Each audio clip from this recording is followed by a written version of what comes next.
अस्सलाम वालेकुम दोस्तों, welcome back to my YouTube channel. और लोग बड़े दिल बर्दाश्ता हो गए हैं और वो लोग ये कह रहे हैं कि भाई जब हमें ट्रेजर एनएफटी ने कुछ दिया ही नहीं है तो हम ट्रेजर एनएफटी के जो अकाउंट्स हैं ना, जो हम चला रहे हैं, जिनको हम रन कर रहे हैं, हम उनको ख़त्म कर रहे हैं भाई।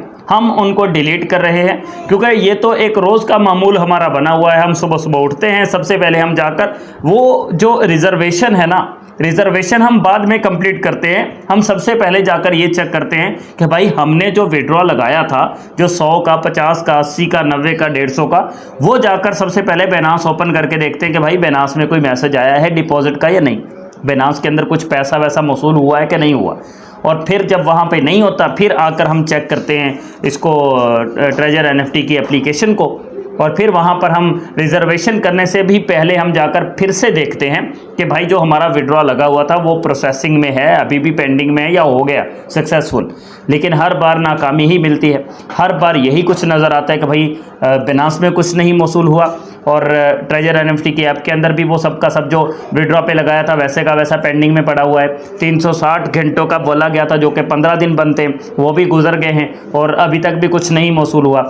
लोगों ने दिल बर्दाश्ता होना जो वो शुरू कर दिया है और लोग ये कह रहे हैं कि भाई साहब हम जो है वो इसको डिलीट कर देंगे, इस अकाउंट को हम ख़त्म कर रहे हैं, हमें ज़रूरत ही नहीं है ट्रेजर एनएफटी की। उन्होंने हमारे साथ फ्रॉड करना था, उन्होंने हमारे साथ फ्रॉड कर लिया। लेकिन क्या आपको ट्रेजर एनएफटी की इस ऐप को रिमूव कर देना चाहिए? क्या आपको अकाउंट डिलीट कर देना चाहिए? उसी पर हम डिटेल के साथ बात करेंगे। अगर आप लोग पहली बार मेरे चैनल पर आए हैं, आपको इन्फॉर्मेटिव वीडियोस, टैक्स से रिलेटेड वीडियोस, आपको ट्रेडिंग से रिलेटेड वीडियोस, आपको जो अर्निंग प्लेटफॉर्म्स हैं उनसे रिलेटेड वीडियोस की ज़रूरत होती है या चाहिए आपको, तो भाई साहब लाइक और सब्सक्राइब कर दें।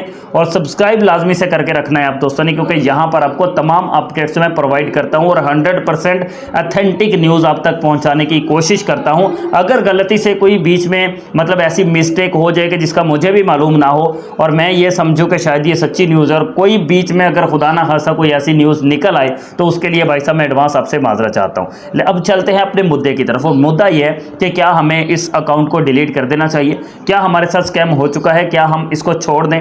तो मैं सबसे पहले आपसे ये रिक्वेस्ट करूँगा कि कुछ ना कुछ ट्रेजर एनएफटी के अंदर अपडेट्स जो है ना वो डे बाय डे आती रहती हैं, कुछ ना कुछ वो नया करते ही रहते हैं। और ये जो नया करना है ना, इससे कुछ ना कुछ फीलिंग्स आती हैं कि यार कभी ना कभी कुछ ना कुछ तो होगा, कभी ना कभी तो कुछ ना कुछ होगा।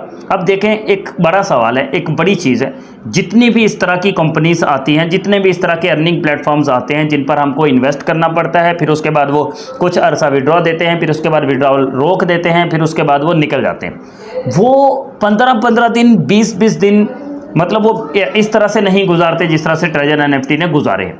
आपको एक ज़िंदा मिसाल में देता हूँ। देखिए, एक अर्निंग प्लेटफॉर्म है ना, वो पैसा लेने के लिए स्टार्ट करते हैं काम।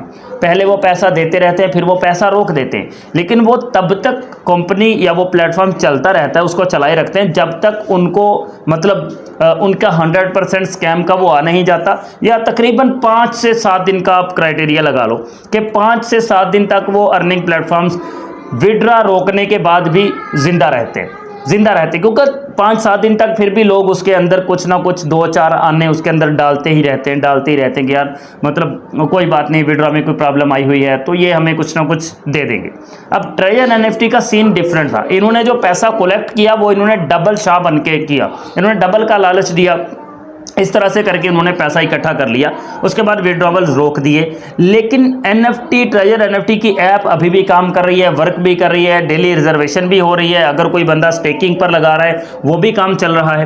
तो इसका मतलब कि पीछे बैकएंड पे कुछ ना कुछ हो रहा है। अगर उन्होंने स्कैम करना होता तो 15 से 20 दिन हो चुके हैं, किसी बंदे ने चवन्नी भी नहीं डाली इसके अंदर, किसी बंदे ने इसके अंदर 4 आने भी नहीं डाले हैं।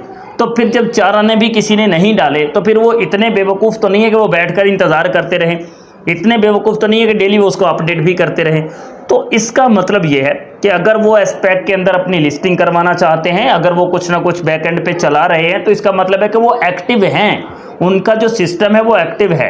तो उस सिस्टम की एक्टिविटीज़ को देखते हुए मैं आपको ये एडवाइस दूंगा कि यार देखो, पैसा जो डूबना था वो डूब गया, उसको छोड़ दो, वो हमारे लिए डूबा हुआ है। लेकिन जो रिजर्वेशन आपने डेली बेस पे करनी होती है वो आप करते रहो, आप एक्टिव रहो। आप एक्टिव रहो, ताकि कल कलां को अगर इनकी NFT का जो इनका वो TUFT टोकन है वो लॉन्च हो जाता है तो कुछ ना कुछ रिवार्ड तो वहाँ पर भी मिलने वाला है। ये वहाँ पर भी अपनी इसी कम्युनिटी को कुछ ना कुछ तो देंगे अगर ये कर लेते हैं तो, और नहीं भी करते तो और वो एक अलग सीन है। लेकिन अकाउंट डिलीट नहीं करना, अकाउंट डिलीट नहीं करना, ना किसी और को देना है, ना किसी को पासवर्ड देना है।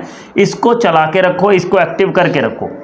अगर आप ये एक्टिव रखते हो तो यार कभी ना कभी ये चांस तो होगा ना कि आपको कुछ ना कुछ मिल जाएगा। अगर आपने डिलीट ही कर दिया तो आपने तो मुद्दा ही साफ कर दिया। तो इसलिए मैं आपको ये एडवाइस दूंगा, मिले या ना मिले कुछ, इसको अकाउंट को एक्टिवेट रखो। मे भी कभी किस्मत बंदे की चमक जाए, कभी किस्मत बंदे की जाग जाए तो कुछ ना कुछ मिल ही जाता है।